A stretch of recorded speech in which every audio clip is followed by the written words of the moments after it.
నమస్తే, welcome to reflection. నేను మీ అమోఘ్ దేశపతి. ఈరోజు రా టాక్స్లో భాగంగా మనతో పాటు ఒక విశిష్ట అతిథి ఉన్నారు. బేసిక్గా ఏంటంటే కొంతమందికి మనం కొన్ని డిజిగ్నేషన్స్తో పిలుస్తూ ఉంటాము. బట్ ఈ డిజిగ్నేషన్ అనేది చాలా చాలా చాలా ఇంపార్టెంట్ మనలాంటి వాళ్ళకి. వారు ఒక నేషనలిస్ట్ అండ్ ఒక social activist.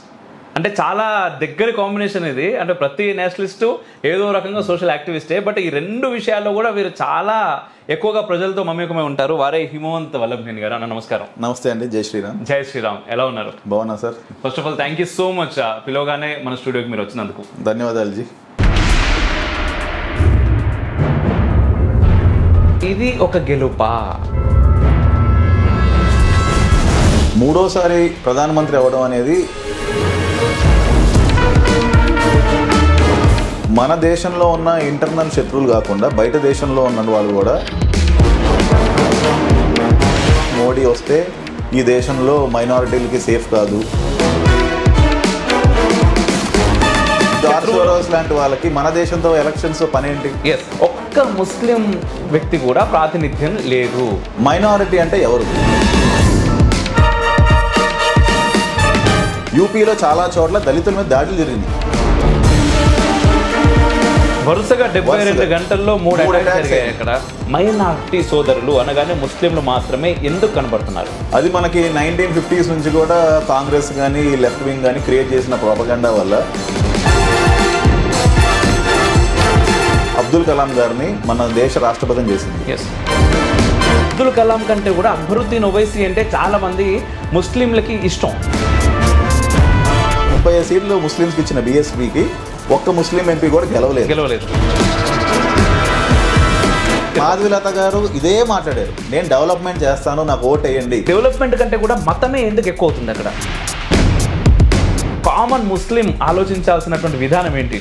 Nation first. Election ముందు పవన్ కళ్యాణ్ వేరు, ఎలక్షన్ తర్వాత పవన్ కళ్యాణ్ వేరు.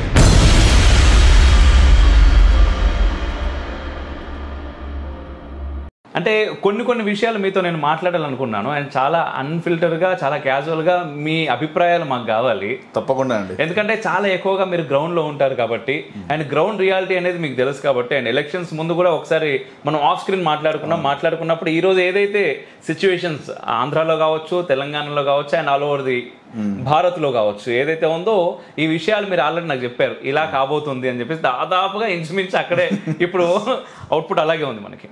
సో ఆన్ స్క్రీన్ కొన్ని విషయాలు మీతో నేను మాట్లాడాలనుకుంటున్నాను. తప్పకుండా అండి. అయితే మోదీ 3వసారి ప్రమాణ స్వీకారం చేశారు, రైట్? అయితే చాలామంది మాట్లాడుతున్నటువంటి మాటలు ఏంటంటే ఇది ఒక గెలుపా అని చెప్పేసి కొంతమంది మాట్లాడుతున్నారు. ఎందుకంటే 400 పార్ అన్నారు, 400 కంటే ఎక్కువ సీట్లు అని చెప్పేసి మాట్లాడారు. ఎంత వచ్చింది ఇప్పుడు మీరు ప్రమాణ స్వీకారం చేయడానికి వాళ్ళను అందరిని కలుపుకొని ముందుకు రావాల్సి వచ్చింది అని చెప్పేసి. దీన్ని మీరు ఎట్లా చూస్తారు? ఇది ఖచ్చితంగా చాలా గొప్ప గెలుపండి. ఎందుకంటే మన భారతదేశంలో మూడోసారి ప్రధానమంత్రి అవ్వడం అనేది చాలా గొప్ప విషయం. ఆయన డెవలప్మెంట్ ఏ రకంగా చేస్తున్నారు, ఏ రకంగా ప్రజల్ని ముందుకు తీసుకెళ్తున్నారు అనేది మనమే కాదు యావత్ ప్రపంచం చూస్తుంది. సో ఆయన చేస్తున్న అభివృద్ధిని అడ్డుకోవడానికి మన దేశంలో ఉన్న ఇంటర్నల్ శత్రువులు కాకుండా బయట దేశంలో ఉన్న వాళ్ళు కూడా అది మొన్న చాట్ జీపీటీలో ప్రూవ్ అయింది కూడా. అవును, మీరు కూడా చూసే ఉంటారు. రిఫ్లెక్షన్ మానిటైజేషన్ పోయినందుచేత మీ ఆర్థిక సహకారం ఛానల్ మనుగడకు చాలా అవసరం. Please support reflection. జై హింద్. ఫారెన్ ఇన్ఫ్లుయెన్స్ ఇండియన్ ఎలక్షన్స్లో ఉంది అనేది ప్రూవ్ అయింది. అది వాళ్ళు ఎందుకు చేస్తున్నారంటే మనది 150 కోట్ల జనాభా దేశం. మనం కనుక సెల్ఫ్ సఫిషియెంట్ కాకపోతే మన దేశాన్ని ఒక మార్కెట్ ప్లేస్ కింద అవతల దేశం వాళ్ళు వాళ్ళ ప్రోడక్ట్స్ని మన మీద డంప్ చేయడానికి, మన ఎకానమీని వాళ్ళు మొత్తం గ్రాప్ చేయడానికి ఒక మంచి అవకాశంగా వేచి చూస్తున్నారు. దాన్ని మోడీ గారు చాలా గట్టిగా ఎదుర్కొన్నారు. మేక్ ఇన్ ఇండియా అనే దాన్ని నినాదంతో మనని ఒక గొప్ప మ్యానుఫ్యాక్చరింగ్ కంట్రీగా ముందుకు తీసుకెళ్తున్నారు. అది ఇవాళ 10 సంవత్సరాల్లో ఎంత డెవలప్మెంట్ అయిందో ఈ మూడో టర్మ్లో దానికంటే రెట్టింపు అయ్యే అవకాశం చాలా ఉంది. ఎందుకంటే ఇప్పుడు ఉన్న కొత్త టెక్నాలజీస్ అన్నింటిలో కూడా భారతదేశం చాలా ముందుకెళ్తుంది. ఏ ఆర్టిఫిషియల్ ఇంటెలిజెన్స్ అవనివ్వండి, or any new technology, block chain అవనివ్వండి, అన్నింటిలో భారతదేశం దూసుకెళ్తుంది. ఇలాంటి సినారియోలో మోడీని అడ్డుకోవాలంటే వాళ్ళు యూజ్ చేస్తున్నటువంటి ఒక మెయిన్ ఎజెండా ఏంటంటే మోడీ వస్తే ఈ దేశంలో మైనారిటీలకి సేఫ్ కాదు, ఈ దేశం ఇలాంటి మాటలు మాట్లాడి ఏంటంటే ఒక రకమైన అన్రెస్ట్ క్రియేట్ చేయాలి. సో అది ఎలక్షన్స్కి ఇంపాక్ట్ అవ్వాలి అనే దాని మీద మెయిన్ టార్గెట్ చేశారు. సో మీరు చాలా సింపుల్ ఒక మాట చెప్పారు ఇక్కడ, అంటే చాలా అందరికి కూడా అర్థమయ్యే విధంగా. ఏం లేదు, 150 కోట్ల జనాభాని మేము మార్కెట్ ప్లేస్ గా వాడుకుందామని చెప్పేసి బయట దేశాలు అనుకుంటా ఉన్నాయి. సెల్ఫ్ సస్టైన్ మోదీ చేయడం ద్వారా మా ఆటలు ఇక్కడ సాగాయి కాబట్టి మోదీని రానియొద్దు అని చెప్పేసి దేశ విదేశాల్లో ఉండేటటువంటి, అంటే మన దేశంలో లాంటి వాళ్ళకి మన దేశంతో ఎలక్షన్స్ పనేంటి? వాళ్ళకి కావాల్సిన agenda hidden agenda or open agenda మనం ఏదనుకుంటే అదే మన దేశాన్ని ఎదగకూడదు, వాళ్ళ ప్రోడక్ట్స్ అన్ని మనం కొనాలి, మనం సెల్ఫ్ సఫిషియెంట్ అవ్వకూడదు, అదే వాళ్ళ మెయిన్ ఎజెండా. అయితే ఇప్పుడు 400 రాలేదు, మొత్తానికి ఫైనల్ గా అందరినీ కలుపుకుంటే 293, 294. అంటే ఇక్కడ ఈ 400 రాకపోవడానికి ఇంకొక మెయిన్ రీజన్ కూడా ఉందండి. అదేంటంటే నేను అనుకోవటం, నా ప్రకారం ఏంటంటే చాలా మంది ఎలాగో 400 సీట్లు వస్తున్నాయి కదా అని చెప్పి ఓటు వేసేవాడు కూడా నేను ఓటు అయిపోయినా నష్టం లేదు, ఎలాగో గెలుస్తున్నాం కదా అనే ఉద్దేశంతో చాలా మంది బీజేపీ కోర్ సపోర్టర్స్ కూడా ఎలక్షన్స్ ని అంత సీరియస్ గా తీసుకోలేదేమో అని అనిపిస్తుంది కొన్ని చోట్ల. మన ఎలక్షన్ పర్సెంటేజెస్ చూస్తే 55%, 60%. నిజంగా చాలా చదువుకున్న వాళ్ళు చాలా మంది ఎలక్షన్లో ఓటు వేయలేదు ఈసారి. అది దానివల్ల ఆ కొంచెం పర్సంటేజే మనకి సీట్ల రూపంలో చాలా పెద్దగా కనిపిస్తుంది. ఓకే. అండ్ ఇంతకుముందు మీరు మాట్లాడుతూ ఇంకో మాట అన్నారు, ఏంటి అంటే ఇది మైనారిటీస్కి సంబంధించి సరిగా చూడట్లేదు అని చెప్పేసి ఒక అన్రెస్ట్ క్రియేట్ చేయడానికి చూస్తున్నారు అని చెప్పేసి. దాంట్లో చాలా మట్టుకు సక్సెస్ అయినట్టుగా నాకు అనిపించింది యాక్చువల్గా మొన్న ఎలక్షన్స్ రిజల్ట్స్ చూసిన తర్వాత. ఇంకొక మాట ఏంటంటే మొన్న క్యాబినెట్ మొత్తం మంత్రివర్గ విస్తరణ అది అయిపోయిన తర్వాత ఇప్పుడు మాట్లాడుతున్నటువంటి మాట ఏంటి అంటే ఒక్క ముస్లిం వ్యక్తి కూడా ప్రాతినిధ్యం లేదు బీజేపీలో, అంటే ఎన్డీఏలో అని మాట్లాడుతున్నారు. ఇక్కడ మనం ఒకటి ఆలోచించాలి సార్, ఏంటంటే మైనారిటీ అంటే ఎవరు? కేవలం ముస్లిమ్సా? మన భారతదేశంలో సిక్కులు ఉన్నారు, సిక్కులు ఒక 2% ఉంటారు. మళ్ళీ బుద్ధిస్టులు ఉన్నారు, బుద్ధిస్టులు <1% ఉన్నారు. జైన్స్ ఉన్నారు, జైన్స్ కూడా <1% ఉన్నారు. క్రిస్టియన్స్ ఉన్నారు, క్రిస్టియన్స్ ఒక 3 to 4% పైన ఉంటారు, బట్ అఫీషియల్ నెంబర్స్ అయితే 3 to 4 కింద చూపిస్తుంది. నెక్స్ట్ పార్సీస్ ఉన్నారు, పార్సీస్ అయితే చాలా మైనారిటీ, వాళ్ళు 0.1% కంటే లోపే ఉంటారు ఓవరాల్ ఇండియా పాపులేషన్ తీసుకుంటే. సో మన మోడీ గారి 3.0 క్యాబినెట్ లో సిక్కులకి ప్రాతినిధ్యం ఇచ్చారు, బుద్ధిస్టులకి ఇచ్చారు, క్రిస్టియన్స్ కి ఇచ్చారు. ఇవన్నీ కాకుండా మేము జై భీమ్ అని చెప్పి దళితుల్ని కూడా మా వాళ్ళతో కలుపుకుని ఈ దేశంలో వాళ్ళకి అన్యాయం జరుగుతుందని చెప్తున్న దళితులకి మోడీ 3.0లో 10 మందికి క్యాబినెట్ మినిస్టర్స్ వచ్చినాయి. ఈ విషయం మీద ఎవరు మాట్లాడరు. ఇది ఒక పక్కనైతే దళితులకి మినిస్టర్లు వచ్చిన దాని గురించి మాట్లాడకపోగా యూపీలో చాలా చోట్ల దళితుల మీద దాడులు జరిగినాయి. ఎందుకు బీజేపీకి ఓటేశారు అని, బీజేపీకి ఎందుకు సపోర్ట్ చేస్తున్నారు, ఎందుకు అంటున్నారు అని. అంటే దళితులు బీజేపీకి సపోర్ట్ చేయకూడదు, ఓన్లీ కాంగ్రెస్ కానీ లేకపోతే ఈ బ్రేకింగ్ ఇండియా ఫోర్సెస్ ఎవరికైతే ఓటేయమంటున్నారో వాళ్ళకే సపోర్ట్ చేయాలి, లేకపోతే మేము దాడులు చేస్తాం అనే విధంగా మెసేజ్ తీసుకెళ్తున్నారు ప్రజల్లోకి. ఇది మనకి స్టేట్స్లో ఇంటర్నల్గా జరిగే ఫ్యాక్టర్. మోడీ గారి ప్రమాణ స్వీకారం అయిన రోజు నుంచి కాశ్మీర్లో వైష్ణవి టెంపుల్ రోజు అటాక్ అయింది, వరుసగా 72 గంటల్లో 3 అటాక్స్ అయ్యాయి. మన దేశంలో హిందువులకి భద్రత లేనప్పుడు ఇంకా ఏం చేయగలుగుతాం మనం? అండ్ ఇక్కడ ఈ మాట గురించి ఖచ్చితంగా మాట్లాడుకుందాం సార్. అయితే దానికంటే ముందు ఇంకొక మాట మీరు ఇంతకుముందు మాట్లాడారు, అంటే మైనారిటీస్ అంటే ఎవరు అని చెప్పేసి ఒక క్వశ్చన్ అడిగారు మీరు ఇప్పుడు. ఎందుకంటే దాదాపుగా 14% ఎంతో పర్సెంట్ ముస్లిమ్స్ ఉన్నారు, 14 అఫీషియల్ గా. అది ఇప్పుడు ఖచ్చితంగా పెరిగే ఉంటారు, ఇంకా వాళ్ళు పెరుగుతూనే ఉన్నారు, పెరగడమే వాళ్ళ యొక్క మెయిన్ టార్గెట్. సో పెరుగుతున్నారు. బట్ ఎంత పెరిగినప్పటికీ కూడా మైనార్టీలు అనగానే మీరు ఎవరైతే చూపించారో 2%, 4%, 0.1%, 0.2% వీళ్ళెవ్వరూ కాకుండా మైనార్టీ సోదరులు అనగానే ముస్లింలు మాత్రమే ఎందుకు కనబడుతున్నారు? అది మనకి 1950s నుంచి కూడా కాంగ్రెస్ కానీ లెఫ్ట్ వింగ్ కానీ క్రియేట్ చేసిన ప్రోపగండా వల్ల మైనారిటీస్ అంటే ముస్లిమ్సే, వాళ్ళకే ఈ దేశంలో ఉన్న వనరుల మీద అత్యధిక హక్కు ఉన్నది అని చెప్పి మన స్వాతంత్రంలో పాల్గొన్న చాలామంది కాంగ్రెస్ నాయకులు చెప్పిన మాటలు ఉన్నాయి. అదే కంటిన్యూ అవుతూ ఉంది. కానీ ఇక్కడ మనం చూడాల్సిన విషయం ఏంటంటే బీజేపీ ప్రభుత్వం 1999-2004 టైంలో అబ్దుల్ కలాం గారిని మన దేశ రాష్ట్రపతిని చేసింది. ఫస్ట్ టైం బీజేపీ గవర్నమెంట్ నుంచి ముస్లిం ప్రెసిడెంట్ ఆఫ్ ఇండియా అయ్యారు. ఆ తర్వాత కూడా ఎన్నో మహోన్నత పదవుల్లో ముస్లిమ్స్ ఉన్నారు, జాతీయవాద ముస్లిమ్స్. మన సయ్యద్ అక్బరుద్దీన్ గారు ఉన్నారు, ఆయన యుఎన్లో పర్మనెంట్ మెంబర్ ఇండియా తరఫు నుంచి. ఆయన చాలా ఇండియాని రిప్రజెంట్ చేశారు, మహా గొప్ప జాతీయవాది ఆయన. అలాంటి వాళ్ళు ఇంకా చెప్పుకుంటూ పోతే మనకి మళ్ళీ కేరళలో ఉన్నారు గవర్నర్. అవును, ఆయన కూడా ఇప్పుడు కాదు, ఆయన యాక్చువల్లీ 1980s నుంచి కూడా రిఫార్మ్స్ ఇన్ ఇస్లాం గురించి మాట్లాడుతూ ఉన్నారు. ఓకే. ఆయన 3 తలాక్ అగేన్స్ట్గా ఫైట్ చేశారు. అండ్ ముస్లిం లా బోర్డ్ గురించి అగేన్స్ట్గా ఫైట్ చేశారు. ఇవన్నీ కూడా చాలా మంది మేధావులు చేస్తున్నారు ముస్లిమ్స్లో చేస్తున్నారు. కానీ ఇక్కడ ఒక మాట, సారీ ఫర్ ది ఇంటరప్షన్, అయితే మీరు ఇప్పుడు ఎవరైతే అబ్దుల్ కలాం గురించి మాట్లాడారో, అబ్దుల్ కలాం కంటే కూడా అక్బరుద్దీన్ ఓవైసీ అంటే చాలా మంది ముస్లింలకి ఇష్టం. అక్బరుద్దీన్ ఓవైసీని ఒక ప్రైడ్గా తీసుకుంటారు, అరే ఒక ఇన్స్పిరేషన్గా తీసుకునే జనాలు చాలామంది ఉన్నారు. కానీ అబ్దుల్ కలాం విషయంలో హిందువులు చాలామంది అబ్దుల్ కలాం అంటే ఇష్టపడతారు. కానీ ముస్లింలో ఎక్కడ కూడా అబ్దుల్ కలాం నా ఫేవరెట్ అని చెప్పేసి చెప్పడం చాలా తక్కువ మనం చూస్తాం. ఇక్కడ ప్రాబ్లం ఏమవుతుందంటే సార్, ఇస్లాంలో చాలా వరకు కూడా మోడరేట్ ముస్లిమ్స్ చాలామంది ఉన్నారు, చాలా జాతీయవాదులు ఉన్నారు. కానీ వాళ్ళ వాయిస్ బయటికి రావట్లేదు. వాళ్ళ వాయిస్ని ఈ ఎక్స్ట్రీమిస్ట్ గ్రూప్స్ ఎవరైతే ఉన్నారో వాళ్ళు మతం పేరుతో, వాళ్ళ యొక్క ఫండమెంటలిజం పేరుతో వాళ్ళు మిగతా మోడరేట్స్ అందరినీ కంట్రోల్లో పెడతారు. ఓటింగ్ అప్పుడు కూడా ఖురాన్ మీద ఒట్టేయించుకోవటం ఇలాంటివన్నీ చేస్తూ ఉంటారు. ఖచ్చితంగా జరుగుతుంది.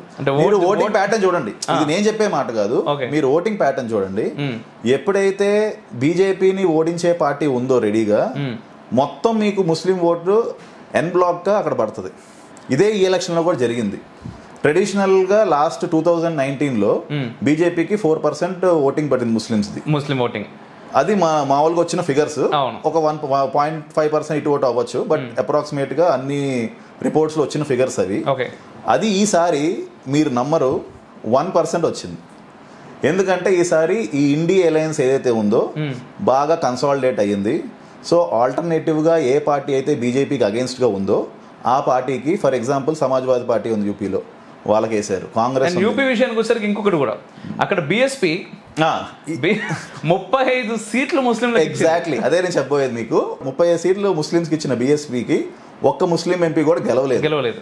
కారణం ఇదే నేను చెప్తుంది. అది ఎవరైతే ఆల్టర్నేటివ్ గా బీజేపీకి సెకండ్ ప్లేస్ లో ఫైటింగ్ ఇస్తున్నారో ఓట్స్ అన్ని ఎన్ బ్లాక్ గా అక్కడ పడిపోయినాయి.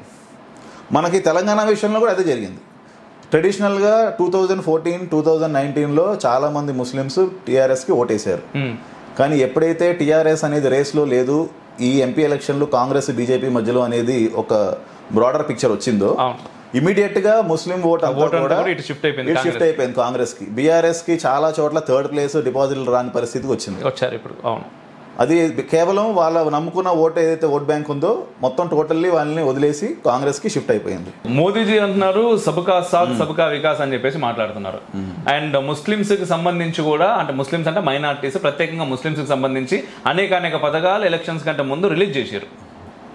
మరి ఇప్పుడు మీరు 4 నుంచి 1% వచ్చింది ముస్లిం ఓట్. మీరు అనే ఈ సబ్కా సాత్ సబ్కా వికాస్ కి క్లియర్ ఎగ్జాంపుల్, దాన్ని ఎందుకు ముస్లిమ్స్ ఓటు వేయలేదనే దానికి ఒక క్లియర్ ఎగ్జాంపుల్ చెప్తాను మీకు. మొన్న ఎలక్షన్లో ఉత్తరప్రదేశ్లో రాంపూర్ అనే ఒక డిస్టిక్లో ఒక పోలింగ్ స్టేషన్లో 2322 ఓట్లు ఉంటే అందులో అందరూ ముస్లిమ్స్, అందులో ప్లస్ పిఎం ఆవాస్ యోజన కింద 530 ఫ్యామిలీస్కి ఇల్లులు కూడా వచ్చినాయి, ప్రధానమంత్రి ఆవాస్ యోజన కింద. కానీ ఈ 2322లో ఒక్క ఓటు కూడా బీజేపీకి ఎవరూ వేయలేదు. ఇక్కడ వికాస్ అనేది వచ్చింది, వాళ్ళకి ఇల్లులు వచ్చినాయి. ఇల్లులు వచ్చినా కూడా ఓటు బీజేపీకి వేయలేదంటే, అంటే సంక్షేమ పథకాలను ఇస్తున్నారు కానీ ఓటింగ్ కి ఎలా అదే ఇక్కడ ఏమవుతుందంటే, నేను ఇందాక ఒక మాట చెప్పాను మీకు, ముస్లిమ్స్ లో మోడరేట్ ముస్లిమ్స్ ఇంకా జాతీయవాద ముస్లిమ్స్ చాలా మంది ఉన్నా కానీ ఈ పైన ఉన్నటువంటి ఈ ఎక్స్ట్రీమిస్ట్ ఫండమెంటలిస్ట్ ఉన్న ముస్లిమ్స్ వీళ్ళని చాలా మతం పేరు మీద చాలా ప్రభావితం చేస్తారు. వాళ్ళు ఏంటంటే బీజేపీని ఒక బూచి కింద చూపించి, బీజేపీ వస్తే మీకు పథకాలు రావు, మిమ్మల్ని ఈ దేశం తరిమేస్తారు, మిమ్మల్ని పాకిస్తాన్ పంపిస్తారు, మీ పిల్లల్ని అరెస్ట్ చేస్తారు, ఇట్లాంటి ఒక ఫేక్ నేరేటివ్ క్రియేట్ చేసి వాళ్ళల్లో ఒక తెలియని భయం క్రియేట్ చేస్తారు.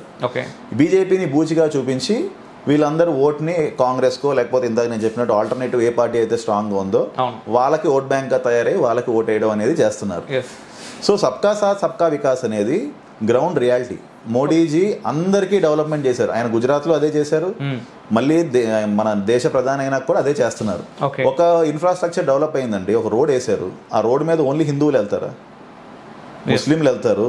ఎకానమీ పెరిగినప్పుడు మీరు చూస్తున్నారు మన చుట్టూరా క్యాబ్లు ఉన్నాయి, క్యాబ్ డ్రైవర్స్ ఎవరున్నారండి? దాదాపుగా మైనారిటీకి సంబంధించిన వాళ్ళు ఎక్కువ. క్యాబ్స్, మాల్స్లో పనిచేసే వాళ్ళు, ప్లస్ సాఫ్ట్వేర్ కంపెనీల్లో. ఈ మధ్యన సివిల్ సర్వెంట్స్లో కూడా అధిక శాతం మంది ముస్లిమ్స్ చదువుకుని సివిల్ సర్వెంట్స్, ఐపీఎస్లు, ఐఏఎస్లు కూడా అవుతున్నారు. ఇవన్నీ మోడీ గారి సపోర్ట్ లేకుండా అవుతున్నాయి అంటారా? సబ్కా సాత్ సబ్కా వికాస్ అనేది రియాలిటీ. ఈ 10 ఏళ్లలో డెవలప్మెంట్ అనేది ఓన్లీ ఒక సెక్షన్ ఆఫ్ కంట్రీకి చేయలేదు.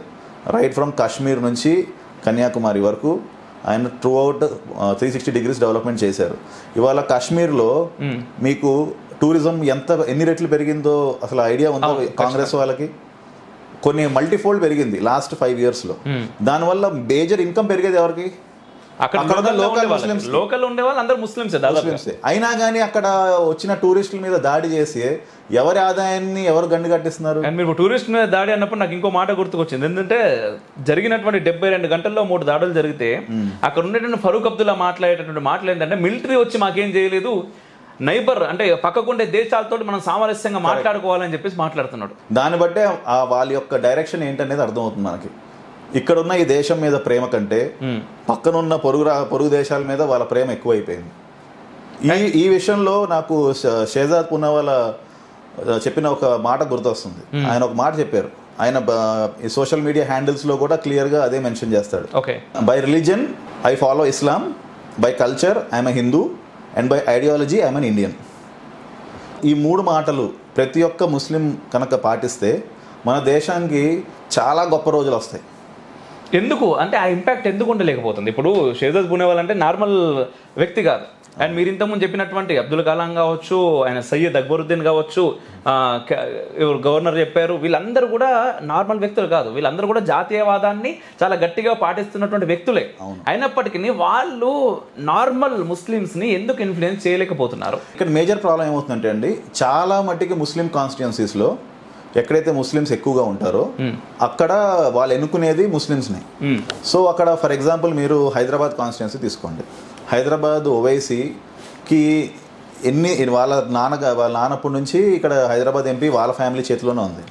అయినా కానీ హైదరాబాద్ ఓల్డ్ సిటీకి న్యూ సిటీకి మీకు ఎంత వ్యత్యాసం కనిపిస్తుంది? చాలా. అక్కడ డెవలప్మెంట్ అనేది అసలు అవ్వలేదు. అవ్వకపోగా ఇంకా డిటీరియేట్ అయింది. అన్ని సందుల్లో కూడా మీకు రోడ్లు ఉండవు సరిగ్గా, డ్రైనేజ్ లీక్లు. రీసెంట్ గా మీరు అన్నప్పటికీ ఇప్పుడు మాధవీలత గారు కూడా ఈ విషయాలు చాలా రకంగా బయటకు తీసుకొచ్చి మాధవీలత గారు ఇదే మాట్లాడారు. నేను డెవలప్మెంట్ చేస్తాను, నాకు ఓట్ వేయండి. ఇంకా చాలా మంది ముస్లిం మహిళలకి సాయం చేశారు. ముస్లింకి నేను మీ అందరికీ కూడా మీ ఓల్డ్ సిటీని నయా సిటీకి ఈక్వలెంట్ గా డెవలప్ చేసి చూపిస్తాను అని చెప్పి ప్రామిస్ చేశారు. అయినా సరే ఎవరు ముస్లిమ్స్ ఆవిడకి ఓటేయలేదు. అంటే వీళ్ళకి డెవలప్మెంట్ కంటే కూడా మతమే ఎందుకు ఎక్కువ అవుతుంది అక్కడ? పోనీ మతమే ఎక్కువ అవుతుందని కూడా అనుకోలేము. ఎందుకంటే ఇంతకుముందు నేను చెప్పినట్టుగా యూపీలో బీఎస్పీ మరి 35 మంది ముస్లిమ్సే వాళ్ళందరూ కూడా 35 ఎంపీ క్యాండిడేట్స్, బట్ వాళ్ళు ఎవరు కూడా గెలవలేదు. పోనీ అక్కడ మతం కూడా వీళ్ళకు మెయిన్ కాదు. మతంలో ఎవరైతే ఈ ఫండమెంటలిజాన్ని ప్రోత్సహిస్తారో, ఎవరైతే నేను మీకు మద్రాసాలు కడతాను, ఎవరైతే నేను 15 నిమిషాల్లో హిందువులందరినీ చంపేస్తాను, ఇటువంటి ఒక వికారమైనటువంటి మాటలు మాట్లాడే వాళ్ళకి అట్రాక్ట్ అవుతున్నారు. దీన్ని ఖచ్చితంగా జాతీయవాదులైనటువంటి ముస్లిమ్స్ ఖండించాలి. ఎందుకంటే ఇది వాళ్ళెందుకు ఖండించాలంటే, ఒకవేళ ఈ ఎక్స్ట్రీమిస్ట్ టేక్ ఓవర్ చేస్తే ఫస్ట్ నష్టపోయేది మోడరేట్ ముస్లిమ్సే. దానికి క్లియర్ ఎగ్జాంపుల్ ఆఫ్ఘనిస్తాన్లో వాళ్ళ పిల్లల్ని స్కూల్కి కూడా పంపించలేని పరిస్థితిలో ఉన్నారు ప్రస్తుతం. ఎందుకంటే మొత్తం దేశం అంతా కూడా ఫండమెంటలిస్ట్ చేతిలోకి వెళ్ళిపోయింది. ఇక్కడ కూడా యాజ్ లాంగ్ యాజ్ హిందూస్ మెజారిటీలో ఉండి ఈ సెక్యులరిజాన్ని కాపాడతారో అప్పుడు వరకే ఈ దేశం ముస్లిమ్స్కి చాలా ఉన్నతమైన దేశంగా ఉంటుంది. ఒకసారి వాళ్ళ పర్సంటేజ్ పెరగగానే వాళ్ళ మీద దాడులు పెరుగుతాయి. వాళ్ళ యొక్క ఈ ఫండమెంటల్ ఐడియాలజీ, మీరు ఈ విధంగానే ఉండాలి, ఈ విధంగానే డ్రెస్ అవ్వాలి, ఇవే మీరు చేయాలి, ఇవి మీరు చేయకూడదు, ఇటువంటివన్నీ పెరిగిపోతాయి. మీరు చెప్పిన ఆఫ్ఘనిస్తాన్ అండ్ పాకిస్తాన్ కూడా దిక్కు లేకుండా తయారైంది. పాకిస్తాన్ ఎకానమీ మనకు కనిపిస్తుంది క్లియర్గా. కొంతమంది మాట్లాడుతూ ఉంటారు మన ప్రతిపక్ష హోదాలో ఉన్నటువంటి నాయకులు, కానీ మొన్నే ఒకటి చూసాము మన సోషల్ మీడియాలో. ఎల్ఐసి యొక్క market capitalization value is bigger than Pakistan economy now. అంటే మన ఒక కంపెనీ పాకిస్తాన్ ఎకానమీ కంటే పెద్దదంటే మనం ఎక్కడ ఉన్నాం, వాళ్ళు ఎక్కడ ఉన్నారు, వాళ్ళు ఎంత దిగజారిపోయారు ఈ ఎక్స్ట్రీమిజాన్ని నమ్ముకుని అనేది క్లియర్గా కనిపిస్తుంది. ఇప్పుడు ఇంకోటి కూడా మాట్లాడుకుందాం సార్. మనం ముస్లిమ్స్ అనగానే మనకు ఫస్ట్ గుర్తొచ్చేది middle east, Arab countries, Saudi Arabia, అవును, అబుదాబి, యుఏఈ, దుబాయ్, ఖతార్, ఇవన్నీ కూడా గల్ఫ్ కంట్రీస్. ఈ గల్ఫ్ కంట్రీస్లో ఒకప్పుడు చాలా స్ట్రిక్ట్ రూల్స్ ఉండేవి.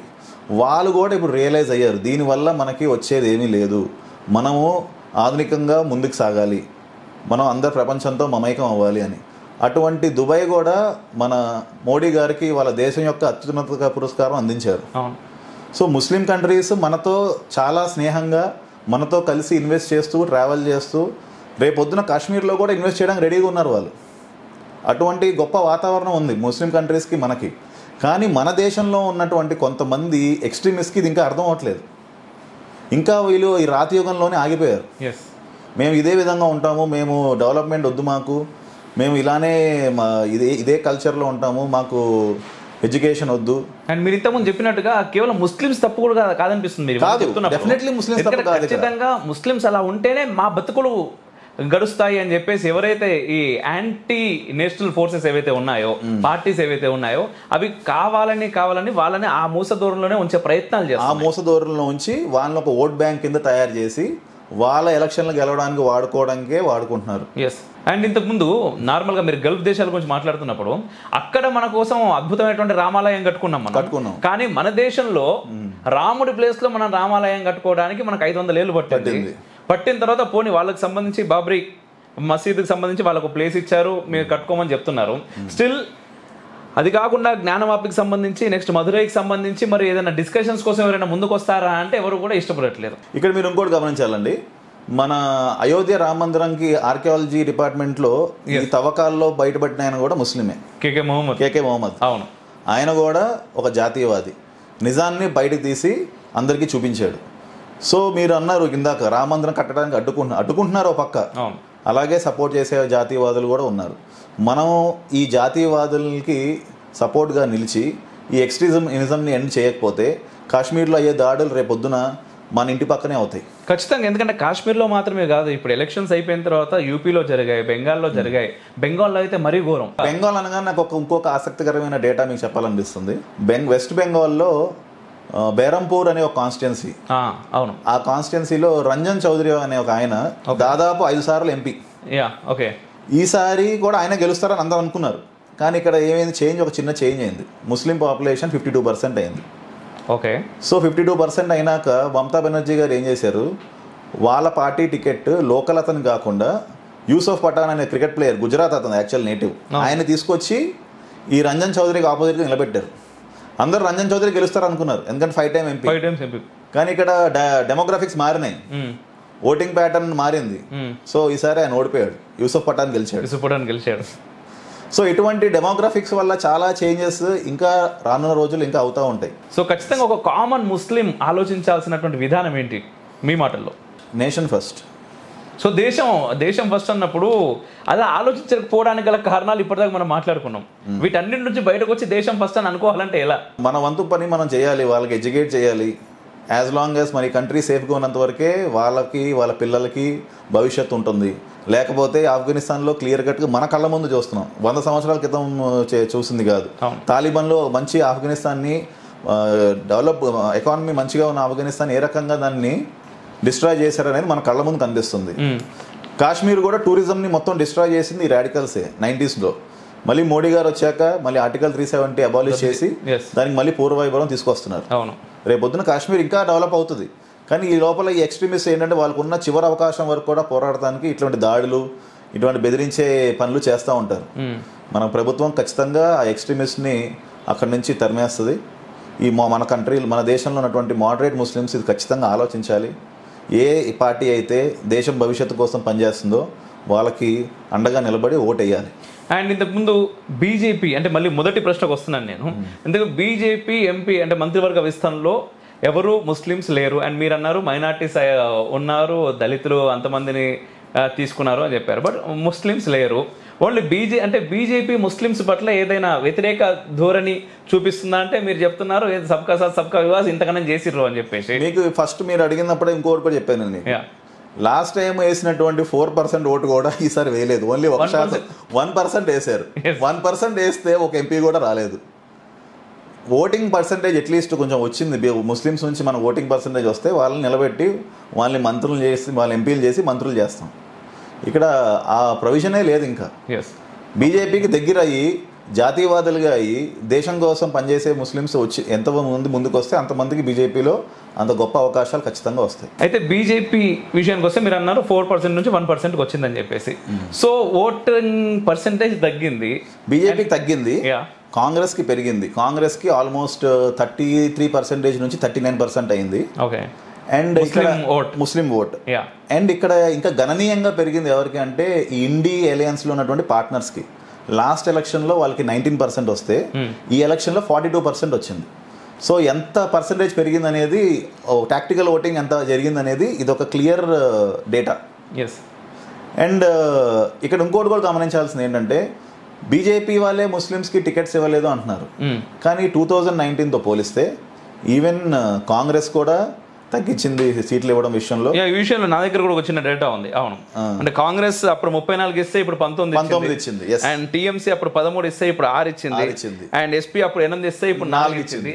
అయితే దీనిపైన కూడా ఒక రచ్చ జరుగుతుంది. ఏంటి అంటే బికాస్ ఆఫ్ బీజేపీ మిగిలిన పార్టీలు అన్ని కూడా ముస్లిమ్స్ కి సీట్లు తగ్గించిందని చెప్పేసి కూడా కొంతమంది మాట్లాడుతున్నారు. దీన్ని ఎట్లా చూడొచ్చు? ఇదే ప్రాబ్లం అవుతుందండి. ఎందుకంటే ముస్లిం అనేసరికి ఇక్కడ ఎక్స్ట్రీమిస్ట్ డామినేషన్ ఎక్కడైతే పెరుగుతుందో అక్కడ డెవలప్మెంట్ కాకపోగా వాళ్ళు ఇటువంటి ఇన్సైటింగ్ లాంగ్వేజ్, ఇప్పుడు లాస్ట్ టైం ఎలక్షన్ల కోసం గెలవడం కోసమో లేకపోతే అక్కడ లోకల్ వాళ్ళని ఎగ్జైట్ చేయడం కోసమో జూనియర్ ఓవైసీ ఒక మాట అన్నాడు, 15 నిమిషాలు నాకు వదిలేస్తే నేను మొత్తం హిందువుల్ని ఏరు పారేస్తాయి దేశం నుంచి అని.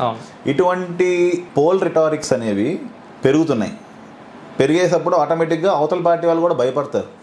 ఎక్కడ ముస్లిం ఓటుని నమ్ముకుని టోటల్ మెజారిటీ ఓటు పోలరైజ్ అయిపోయి మేము ఎక్కడ ఓడిపోతామా అని చెప్పి ఒక భయం వాళ్ళలో కూడా వస్తుంది. అందువల్లనే 1980sలో మీరు కనుక గమనిస్తే ఆల్మోస్ట్ 80 మంది ముస్లిం ఎంపీలు ఉన్నారు మన పార్లమెంట్లో.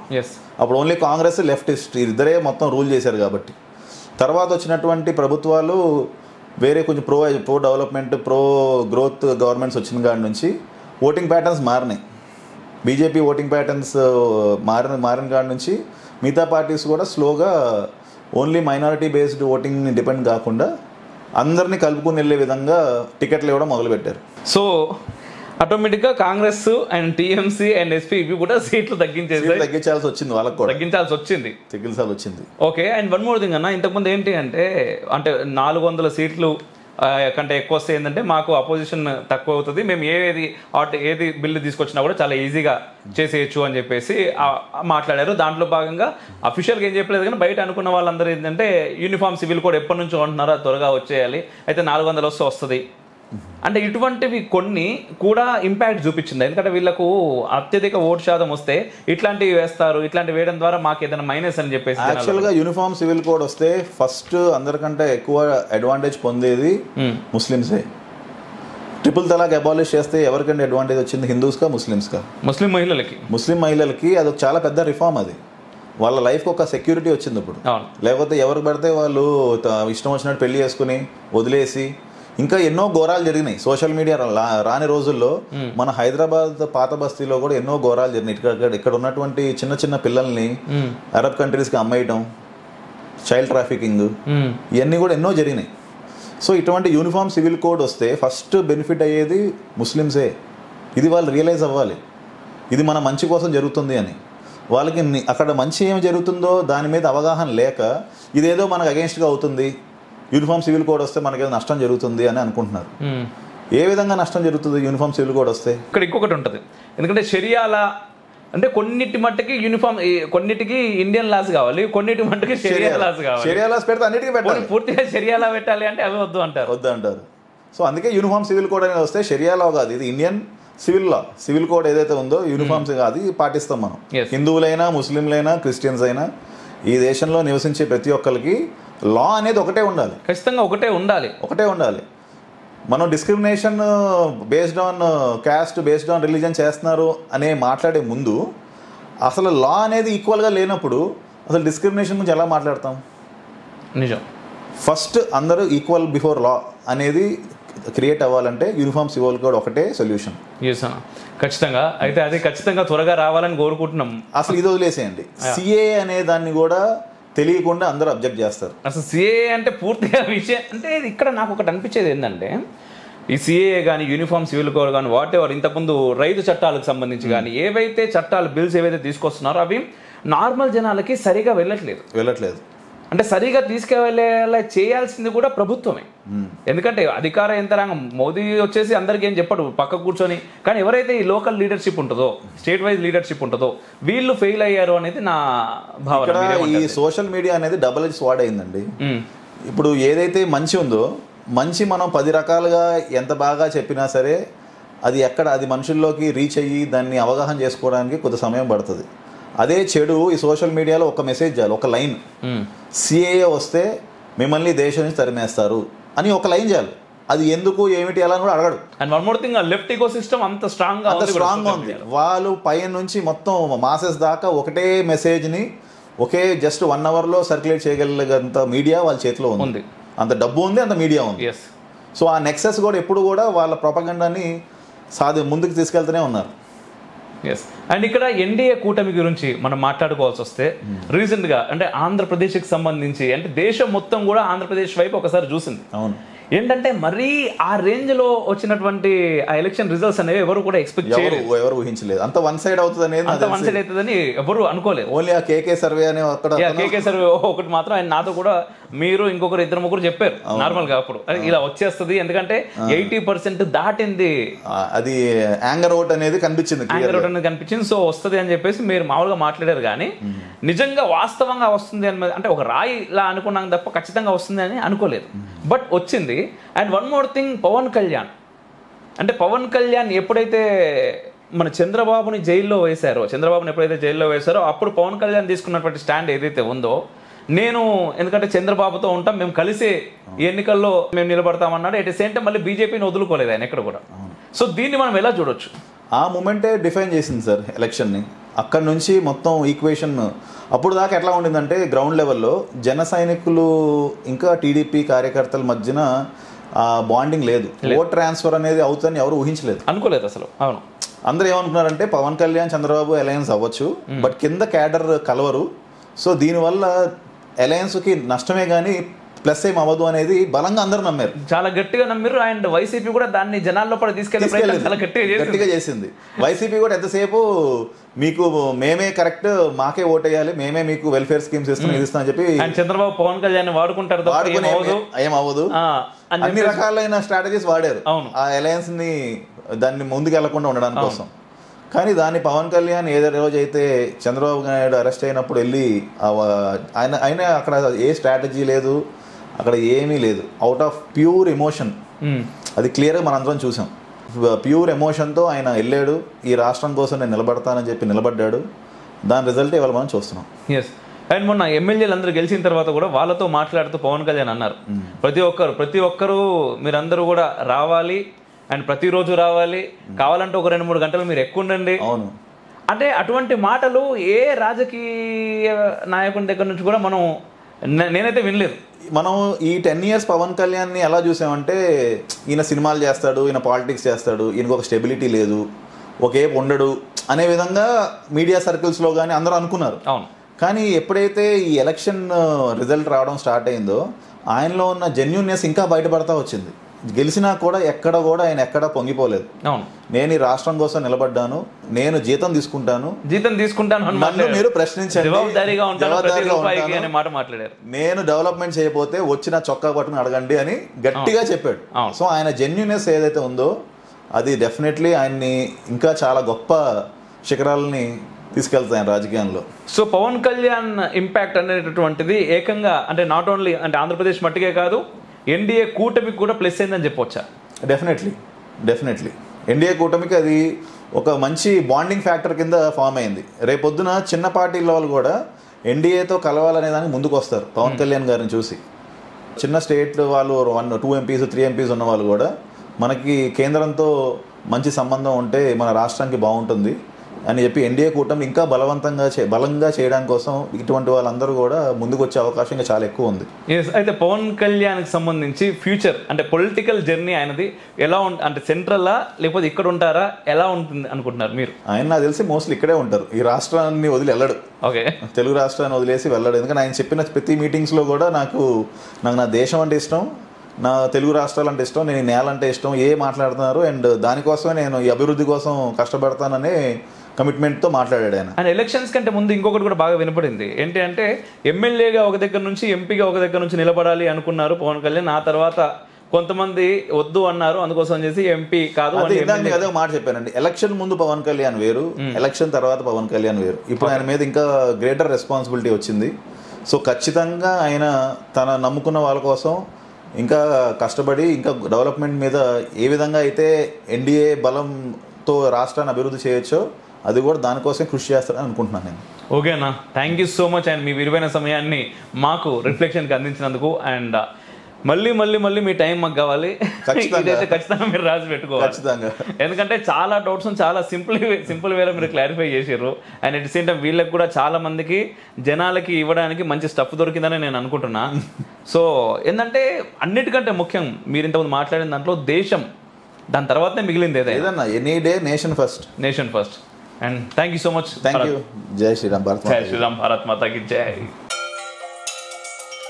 శత్రుమూకల చెర నుండి దేశ రక్షణ నీ ధ్యేయమైతే నీ అవసరం ఇక్కడుంది. Please do subscribe, like and share. దద్దరిల్లేలా పక్కనున్న గంట కూడా కొట్టుర్రి.